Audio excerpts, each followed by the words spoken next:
The fabled god-killing weapon known as Stormbreaker was first introduced in Avengers Infinity War, as Thor spent most of his time in that movie seeking out Eitri the dwarf, in order to assist him in creating a weapon capable of killing the Mad Titan. This weapon was one of legend, fit for a king, as Eitri put it, capable of enhancing and amplifying Thor's already incredible power, summoning the Bifrost and mortally wounding the Mad Titan on the battlefield of Wakanda. But is it possible that this weapon was not in fact designed to kill Thanos, but was instead a contingency plan set in place to kill none other than Thor himself? This may sound crazy, but let's take a look. When Thor arrives in Nidavellir to retrieve a weapon capable of killing Thanos, he finds that Eitri already has a mold in place to craft such an incredibly dangerous and powerful weapon. And though he states that it is fit for the King of Asgard, it is unclear exactly where this mold came from, and why it was constructed in the first place. Furthermore, it is unclear why a mold was commissioned but was never actually used to be constructed into a weapon. If a previous King of Asgard wished to wield the power of Stormbreaker, then why build the mold and not craft the weapon?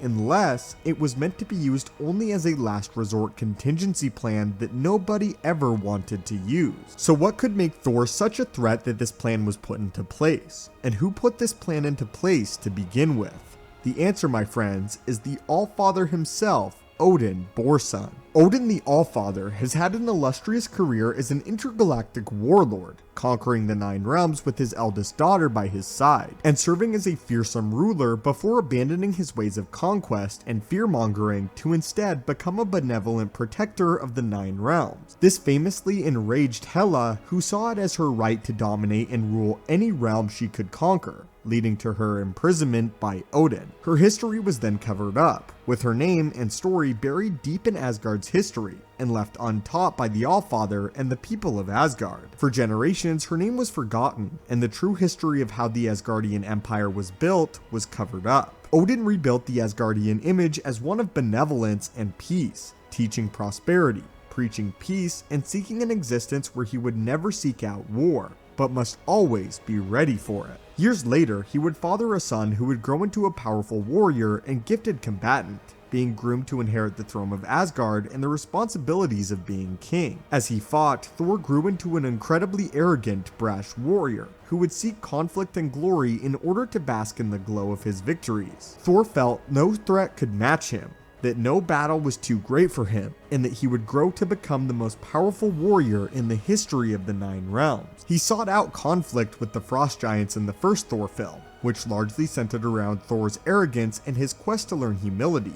And though the people of Asgard did not know of their true history, the Allfather certainly did. And according to this theory, Odin was not about to let history repeat itself yet again. By the time of the first Thor movie, Thor had already been a warrior with centuries of experience on the battlefield and across the 9 realms, but his character was one of brash recklessness and hot-headed arrogance. This theory states that early into Thor's growth as a powerful warrior, Odin foresaw his potential and the capabilities he would soon possess, and feared the idea that he too would become a warmongering tyrant bent on conquest, much the same way of his daughter so many years before. Thor's thirst for battle threatened to become unquenchable, and it was only a matter of time before he would inherit the throne of Asgard in Odin's place. Odin was getting older, nearing his end, and had to prepare a worthy successor to carry on Asgard's legacy of peace, tranquility, and prosperity. As a contingency plan to combat Thor's recklessness, he could have gone to Eitri the dwarf and the blacksmiths of Nidavellir in order to commission a mold for a weapon capable of killing a powerful Asgardian god and king, should the need ever arise. Eitri states that the weapon is fit for a king.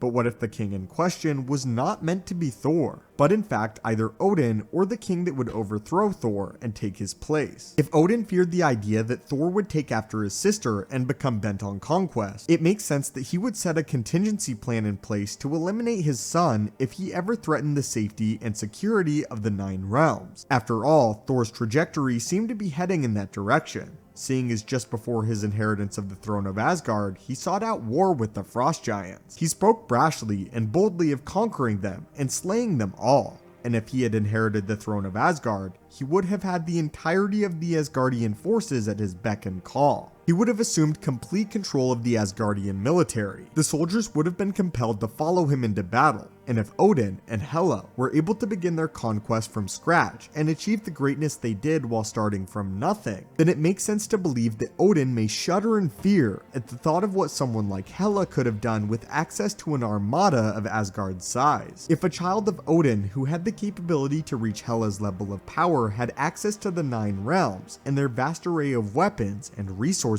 the reign of conquest that they could cast over the universe would be unstoppable. We know that the power that Thor wields does not come from Mjolnir or Stormbreaker, but is latent within him and can be channeled through various artifacts, most notably Mjolnir, but Stormbreaker on the other hand does not just channel the power of Thor's lightning, but enhances it. If this weapon can amplify the power of its user, then the lightning capabilities that we see are not in fact elements of the weapon, but are instead Thor's own powers being channeled through the axe. This could very well have channeled and amplified the powers of whatever Asgardian king would go on to wield it, be it Thor, Odin, or somebody else down the line of Asgardian rulers, and could have potentially given someone the power to overthrow the tyrannical king of Asgard should it ever come to that. After all, Odin knew very well of Thor's capabilities and abilities to channel lightning. This may have been why he led Thor to believe Mjolnir was the source of his power, not telling him the truth of the power within himself until he was 100% certain that Thor was worthy of the power that he inherently possessed. If Thor discovered the true potential of the power that he held at his fingertips while he was still an arrogant warrior bent on conquest, he could have been corrupted by his power, broken free of anyone's control, and become the most fearsome ruler the universe had ever known. Therefore, it's possible that Odin put a backup plan in place, constructing one final trump card that could break the storm that was the god of thunder himself, in the case that he followed in his tyrannical sister's footsteps, with the literal name of the axe being Stormbreaker. But anyway, my friends, what do you think of this theory? Do you think Stormbreaker could have been a backup plan to kill Thor? If not, where do you think the mold came from, and why was it never used until Infinity War? Do you think that this could have been an experimental weapon on behalf of Odin and other Asgardian kings? Or was it a contingency plan for Thor? As always, my friends, hit that subscribe button to assemble and join our team, and have a great day.